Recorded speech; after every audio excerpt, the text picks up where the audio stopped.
3 a.m. Fire alarm going off. Says the new U.S. declaration is largely a political statement. It's not issuing a court judgment that it can take and enforce in some way, but what it's doing is adding to the growing pile of condemnation and other efforts to isolate Russia. Ukraine already has taken Russia to the International Court of Justice, and the International Criminal Court is investigating. And that is going to be prosecutions of individuals, including and up to the head of state, like Vladimir Putin. Christopher King, Fox 5 News. Are conducting war crimes. I don't want to get ahead of the process, but clearly there will be consequences for that on the international scale. Ukraine says its forces have taken back a suburb of Kiev. They managed to push Russian troops back and take control of a key highway as well. And the newest San Diego appeals court judge makes history. She's the first Latina confirmed to the California Supreme Court. The Commission of Judicial Appointments approved Justice Patricia Guerrero 3-0. She'll fill the vacancy left by an associate judge who stepped down last year. Guerrero has worked as a prosecutor, a law firm partner, Superior Court judge, and she sat on the 4th District Court of Appeals. Set up in Hungary, Slovakia, Romania, and Bulgaria. A permanent force posture is expected to be formally announced at the next NATO summit in Madrid in June. And at the meeting of the Group of 7, leaders from the bloc of wealthy industrialized nations are expected to unveil a new initiative to coordinate sanctions enforcement and unveil additional sanctions against Russian officials, possibly including hundreds of members of the Russian State Duma, along with oligarchs and political figures. All of this. These images are much more personal. But my father stayed, and I talked to him just yesterday. He said, what else choice do I have? If I don't stay here to defend it, if we men don't stay here to defend our country, who will defend us? Many of Golan's family members live in Ukraine, and she visits every month because of her job as a political consultant. She couldn't just stand by and watch from afar, so she decided to create a nonprofit, the International Ukrainian Crisis Fund, with the goal of providing rapid humanitarian aid to people in Ukraine. One of my clients is the mayor of Kiev, Vitaly Klitschko, and I'm familiar with both brothers, Vladimir and Vitaly.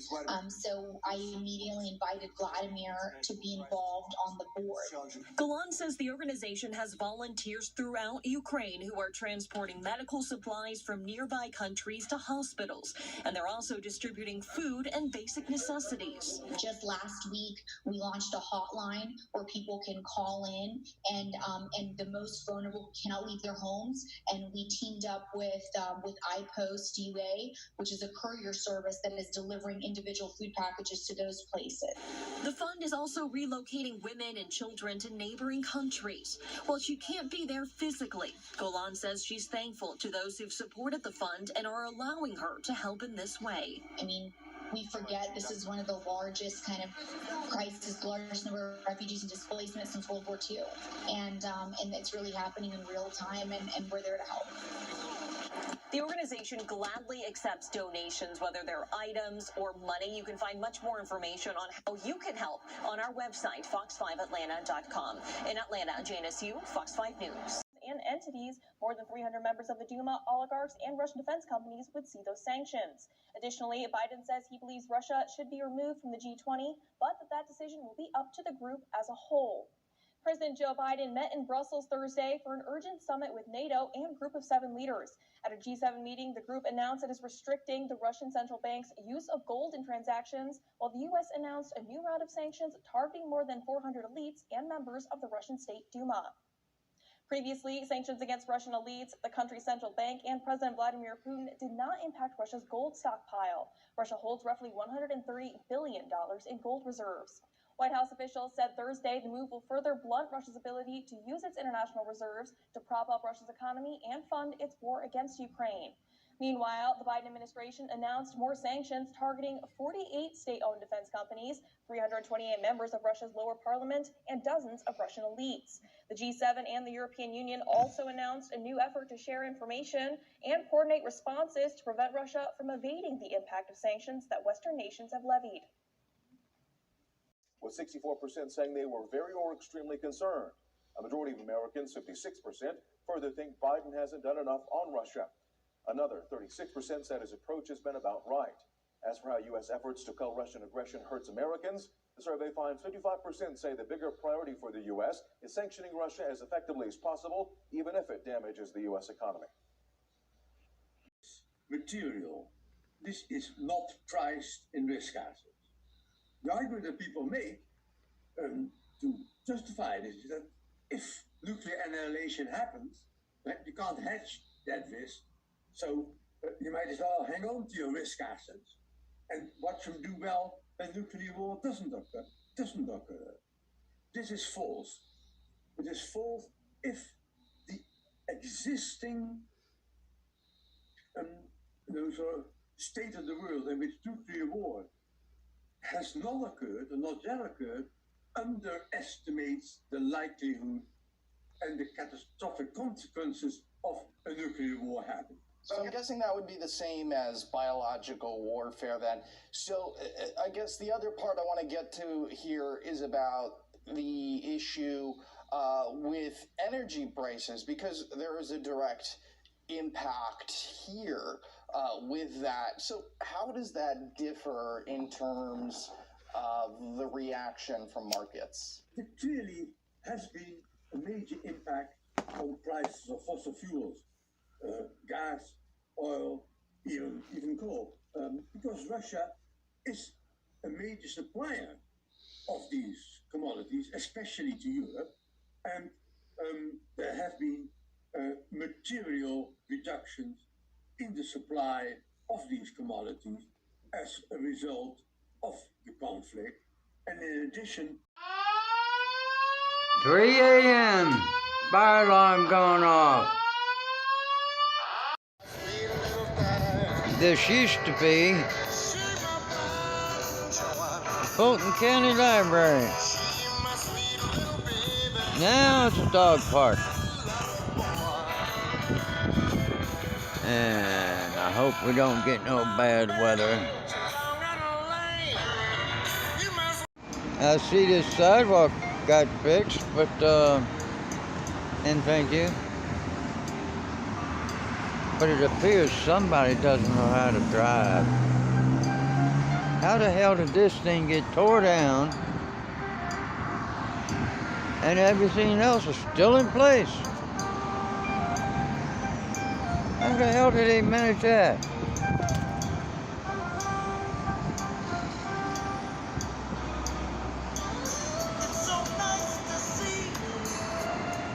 How did they get to this thing and not hit anything else?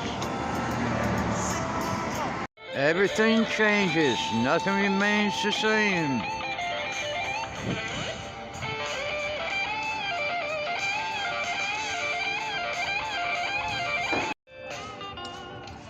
They tore down a parking lot and put in some condos.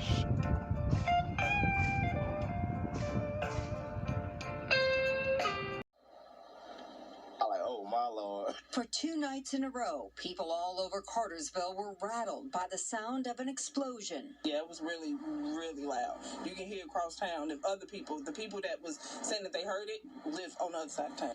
Tuesday night, after a number of 911 calls came in, Cartersville police raced to the Quality Inn and Suites on South Dixie Avenue. Witnesses told police they heard an explosion, ran to the back of the building and saw a cloud of white smoke. Investigators found a white burned substance on the ground. For the safety of those staying here, the hotel was evacuated. Then, yes, a lot of kids up there, a lot of animals. You know, a lot of people come up there and stay out of town, you know, so I can only imagine, you know, what they was thinking. The GBI bomb squad was called in. You got police cars, ambulance, GBI, I guess the ATF and all was up there. Witnesses described two men in an SUV seen leaving the area shortly after the explosion.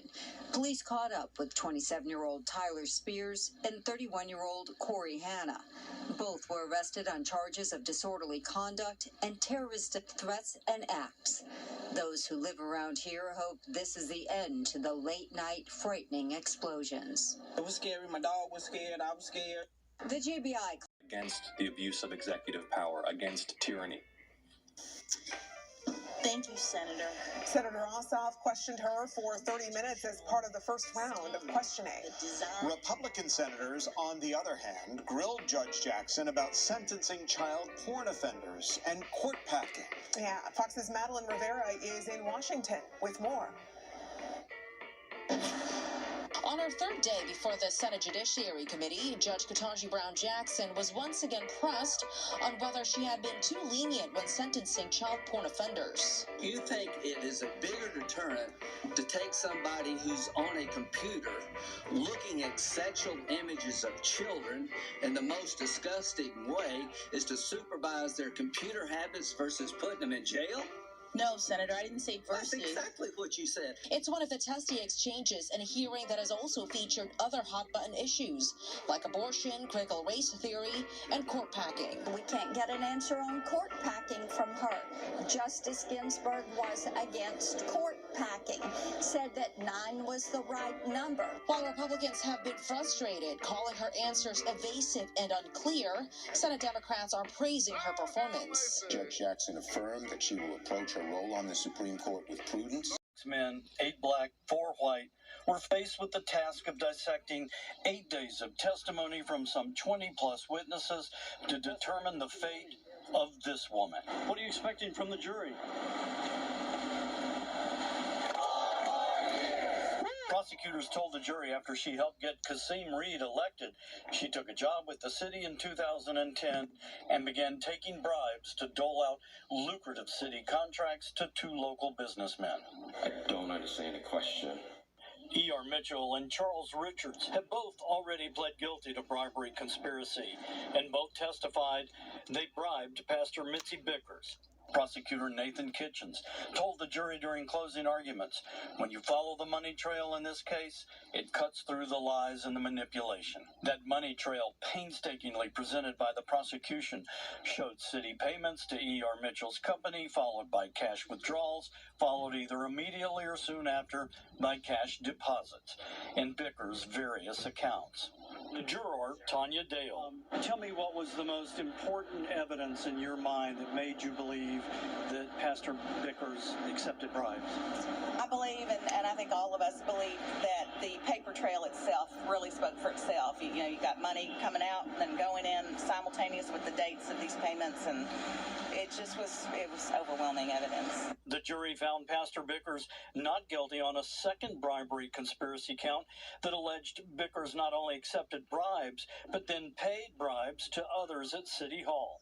We didn't see any transactions or checks or anything directly from her to these other parties named as people receiving the bribes. So we just, if you can't prove it and you have no evidence, you just can't convict. And the jury found Pastor Bickers not guilty of bribing the then Jackson, Mississippi mayor, Tony Yarber, to win a large sewer contract. Stuff in Jackson, we saw no real proof that her intent or that she really, tried to influence or bribe, Tony Yarber or anyone in his administration. With Bickers guilty of New York, and he offered to drive me home, but didn't tell me he had a friend in the car.